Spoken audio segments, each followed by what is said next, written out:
Hello. I just got back from the mall, and boy, well, anyway. I always seem to touch my face in these videos too. It seems like YouTube always takes a picture of me touching my face and puts that as my thumbnail. So I must do it a lot, and not realize it.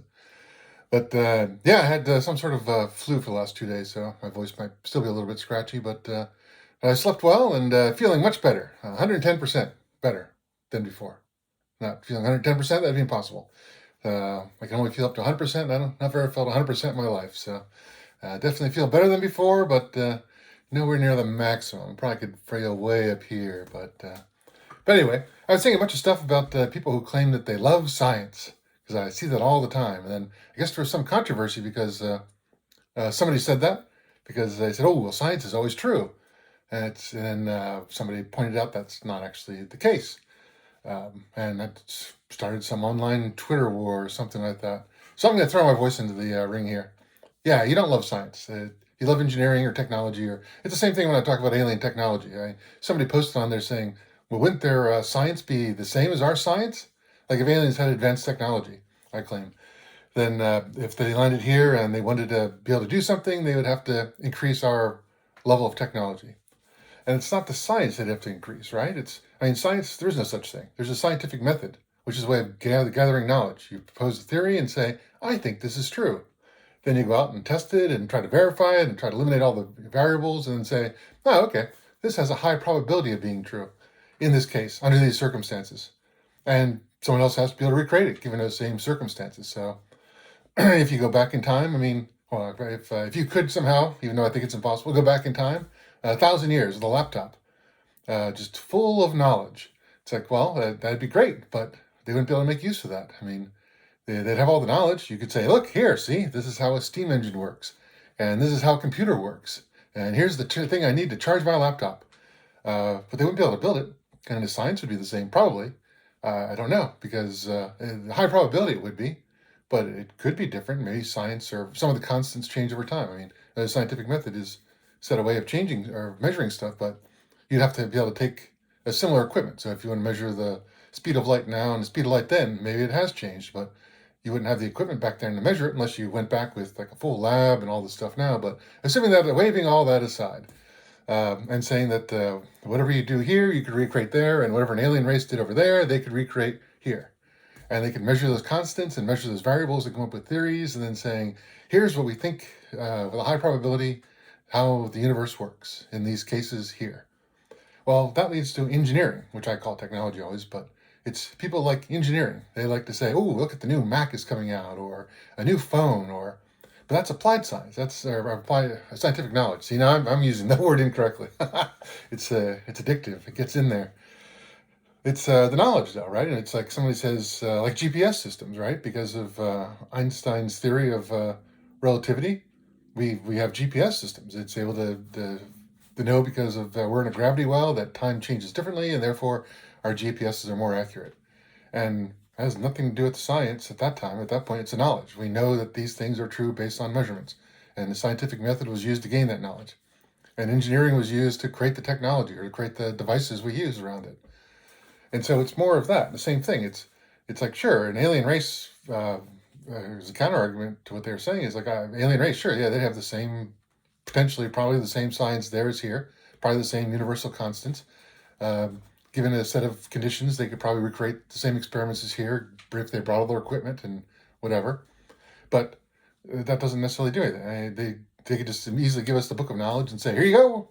They could be dropping knowledge bombs on us like there's no tomorrow. Like the speed of light isn't constant over time, or we're living in 11 dimensions. Like, what would that do? Doesn't help us in any way. It's, oh yeah, this device here is based on 11-dimensional technology. It's like, okay, that doesn't help us in any way. It's we don't have the means of recreating that. We don't have the equations or the necessary knowledge or any of that stuff. It's the engineering necessary, right? If you do the same thing, laptop back 1,000 years, tell them how to create a transistor. Even if you had the knowledge of how to do it, you wouldn't have the foundries necessary or the exact chemical purities necessary to do all the chemical solutions for the substrates, or all the different processes involved, or all the machinery, or being able to generate enough power for that, be able to get temperatures high enough. There's so many other things, so much infrastructure is necessary to get to that. And that was the point I was trying to make about alien technology. If an alien crash an alien crashed here or wanted to give us technology, they would say, just like if we went somewhere else and went back to a planet that was really primitive and said, hey, I need to get off this planet. What can we do? It's like, well, I have the knowledge with me. I have a thing that tells me exactly what to do. It's like, well, there'd be a path defined. It's like, here's where I am. And here in the space of knowledge, this is the knowledge necessary and the engineering necessary to get us off the planet. It's like, well, I have the knowledge. I can tell you all this stuff. But to be able to build those machines there requires all these other machines along this path. And then the question is, have we followed a path? Or is it random, right? Because if you look at science, I mean, the scientific method or how much knowledge we've gained from it, some of it has been gained because people had a problem they wanted to solve. Like they wanted to shoot a catapult and they wanted to say, oh, we want to be able to hit over here. So they come up with the laws of arcs and tangents and velocities and vectors and then say, yes, now we can calculate what angle to launch this rock at to hit our opponent. And things were invented because of that. But then there's people who like slept on the idea of DNA and woke up with the idea. It's like, well, someone was thinking about it. What if that person died in their sleep instead, or didn't dream about that, or something else? Like we wouldn't have that now. So there's a lot of things like that. There's things that just happen by random, but there's also things that happen without that. We actually try to strive for. And so our set of knowledge that we currently have is based on a lot of random as well as a lot of purposeful stuff. But if something was pushing us in a certain direction, I think that would be evident within our path. We would see that throughout the space of all knowledge, we're more along a certain path towards something. And we've been pushed along the path towards AI, I think, and computers and not as much space technology, right? Because, I mean, we have some things out there, but everything seemed to have stalled. So, I mean, it's possible. I'm not sure about, but definitely you can see that there's been a path from the early 100 years ago, right? I mean, I always say 100 years ago, people were crapping in the woods, and now we have artificial intelligence almost. I think we do, but well, it exists. And we have computers, though. We'll agree that we can all agree we all have computers, right? You're watching me probably on a computer of some sort that probably has some source code that I wrote. But yeah, so it seems to me that there's some sort of external influence of somebody who had some set of knowledge outside of what we could possibly have gained through the scientific method that we have up till now. And as a side, I mean, I still think that when people say they love science, I mean, a lot of those people are like, they like the idea of something that science says. As long as it agrees with what they believe, then they're all wholeheartedly, oh, yes, I love science.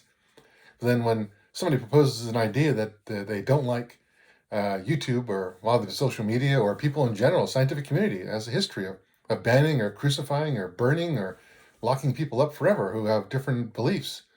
The scientific method doesn't care about that, right? The scientific method would be saying it thrives under that. Having somebody who has a different idea of some sort, a radical idea that everybody else just 100% disagrees with. But no, there's dangerous ideas, and it's not, people say it's a current thing, but it's always been that way. You can look through history. Human history has always been about, we like what we know now, and we want to keep it that way. Because that way, I guess, you feel better. You know something that other people don't. And it's not necessarily that way. You need to have other ideas that you think are 100% wrong and have some go out and spend their life and invest in time and try to prove it. Like, if they want to prove the earth is flat, go ahead. Not for me to say, shut them down. I don't believe that. It's like, doesn't matter. It's like, there's a high probability the earth is not flat, but who knows? It could just flatten itself out tomorrow. I mean, quantum observations and things change. Or an alien comes by and flattens it out where you're not looking. Or we're living in a simulation, and therefore it could be whatever it wants. So there's small probabilities of each of those things, but it does exist. And so if somebody wants to spend the time to do that, that's fine. I have no problem with that. But I know so many people who keep telling me, oh, these people are idiots because they don't believe this. Oh, they don't believe that. And it's like, well, out of all of knowledge, why did you pick that? And like, well, science says. Like, no, science doesn't say that. Maybe your current belief in what somebody else said was that, but that's not necessarily true across everything. And so a couple things from this is like, I personally believe that we have some external influence that pushed us a certain way based on our path. Whether the laws of the universe are invariable or not, or invariant or not, I don't know. I mean, it seems, they always say dark matter could be explained away if the speed of light changed over time or some other things, right? So there's lots of possibilities of other stuff. Now I've been reading that dark energy may not exist. It could just be all dark matter and just a different way it interacts. So the theories are constantly out there, and each one of them is trying to come up with what we think is actual knowledge. And so using the scientific method, we're trying to figure out more and more. And because of that, our knowledge base will change. And I think people need to be more accepting of that and say, well, look, something came out that was new and we needed to adapt to that. Just like we have something new with was it the muon 2, no, G2 muon, changed the fundamental constant. And we think, oh, there's got to be more forces out there. And yet I've been arguing that there's been more forces for a while. And yet people keep saying, oh, no, we found them all. We know all the particles, we know the forces. It's all written down right here on the sheet of paper that I had to use for an exam in college. It's like, yeah, that's uh, things that we believe 100% true will be proven wrong within 100 years. I mean, 100 years ago from now, they're going to look back and say, wow, the humans are all gone. Oh, okay, probably not. But they'll look back and say, wow, these people 100% believe that. Wow, they were just complete idiots. And I'm sure they will say that, even though we're not. We just didn't have the knowledge leading up to that. So, so I say, listen to alternative theories. That's what I've always done. I've always thought there's been alien technology, and I spent my life trying to research it and figure out what would be possible. Or if there were an alien technology, what would it look like? If someone handed me a piece of alien technology, could I reverse engineer it? And I always wanted to be able to do that. And I've learned as much as I can. I have so many math books and science books, and I'm sure most of them are actually wrong. But yeah, it's something based on entirely different science or math. It's like it's probably out there, and I think because of that, these fringe ideas and things like that could be true. Just like math in general, there's as it Gödel, it's Gödel's the incompleteness theorem. The idea that from first principles you can't necessarily recreate everything that's true. All right, so there's things that we know that there has to be things in math that are 100% true, but not provable. And the same thing will be true in science and engineering and other knowledge. There's things that will be 100% true that there's no way we could prove from first principles. We can never come out and say this, but it will be.